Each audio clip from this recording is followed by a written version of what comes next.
വാർത്താ സമ്മേളനം തുടങ്ങിയിരിക്കുകയാണ്. ശ്വേതാ മേനോൻ സംസാരിക്കുന്നു. അതിലേക്ക് സ്റ്റെപ്സ് ഉണ്ട്. ഈ കേസിൽ ഇപ്പോൾ കുറ്റക്കാരെന്ന് കണ്ടെത്തിയ 6 പ്രതികൾ അവർക്ക് നൽകിയിരിക്കുന്ന ശിക്ഷ അത് ഏറ്റവും ചുരുങ്ങിയ ശിക്ഷയാണെന്നാണ്.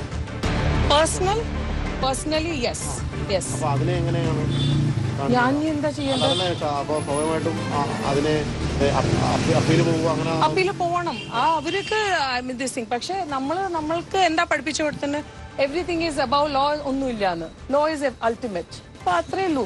പിന്നെ ആ കുട്ടീന്റെ തീരുമാനമാണ്.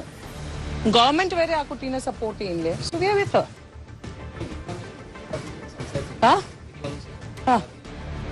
ഇല്ല. ബിക്കോസ് ഐ എം ഷുവർ അവള് ഫേസ് ചെയ്യുന്ന ഒരു ഇമോഷൻ അതാ യുനോ. പിന്നെ ഇത് ഒരു ഞാൻ പറഞ്ഞില്ലേ, ഇതൊരു തമാശയല്ലല്ലോ. നമ്മൾ അപ്പോ വിളിക്കുക. We are there with her. Every woman or rather എല്ലാ മലയാളികളും അവളുടെ കൂടെ തന്നെയാണ്.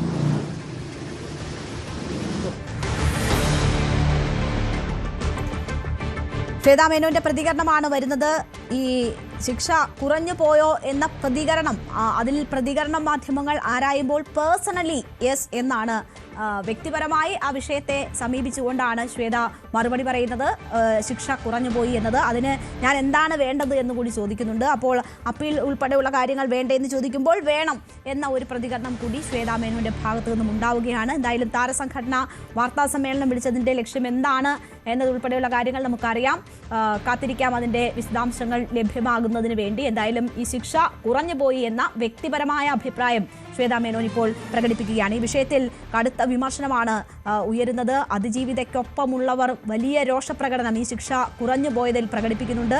പാർവതി തിരുവോത്ത് ഉൾപ്പെടെയുള്ളവർ വലിയ നിരാശ ഈ കോടതി വിധിയിൽ, ഈ ശിക്ഷാവിധിയിൽ പ്രകടിപ്പിക്കുകയാണ്.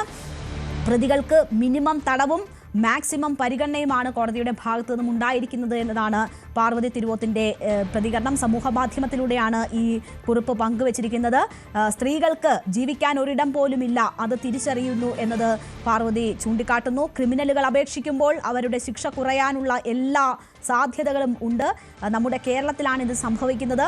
ആദ്യം നാം ആക്രമണങ്ങളെ അതിജീവിക്കണമെന്നും ശേഷം നിയമത്തെ അതിജീവിക്കണം എന്നുമാണോ എന്ന കാര്യം കൂടി പാർവതി കുറിക്കുകയാണ്. വലിയ രോഷവും നിരാശയും പ്രകടിപ്പിക്കുന്ന ഒരു കുറിപ്പാണ് പാർവതിയുടേതായി സമൂഹ മാധ്യമത്തിൽ വരുന്നത്. അതിജീവിതയ്ക്കൊപ്പമുള്ളവർ എല്ലാം ആ നിരാശ പങ്കുവെക്കുന്നുണ്ട്. കൂട്ടബലാത്സംഗം തെളിയിക്കപ്പെട്ട ഒരു കേസിൽ ആ കൂട്ടബലാത്സംഗത്തിന് ഏറ്റവും മോശം പ്രതികരണം, ഏറ്റവും കൊടും ക്രിമിനലായി നിന്ന് ആ യുവതിയെ, ആ നടിയെ പീഡിപ്പിച്ച പ്രതിക്ക് 20 വർഷം കഠിന തടവെന്ന ഏറ്റവും കുറവ് ശിക്ഷ നൽകിയ കോടതിയുടെ തീരുമാനത്തെ, ആ വിധിയെ വലിയ രീതിയിൽ നിരാശയോട് കൂടിയാണ് അതിജീവിതയ്ക്കൊപ്പമുള്ളവർ കാണുന്നത്. വലിയ രോഷ പ്രകടനങ്ങൾ അവരുടെ ഭാഗത്തു നിന്നും ഉണ്ടാവുകയാണ്. നേരത്തെ ഗൂഢാലോചന തെളിയിക്കാതെ 8ാം പ്രതി കേസിൽ നിന്ന് വിടുതൽ നേടിയ കുറ്റവിമുക്തനാക്കപ്പെട്ട സാഹചര്യമുണ്ട്. അതിലെ ആ തിരിച്ചടി, അതിൻ്റെ വേദന മറികടക്കും മുൻപ് തന്നെയാണ് ശിക്ഷാവിധി കുറഞ്ഞുപോയി എന്ന ഒരു സാഹചര്യം കൂടി ഈ കേസുമായി ബന്ധപ്പെട്ടുണ്ടാകുന്നത്.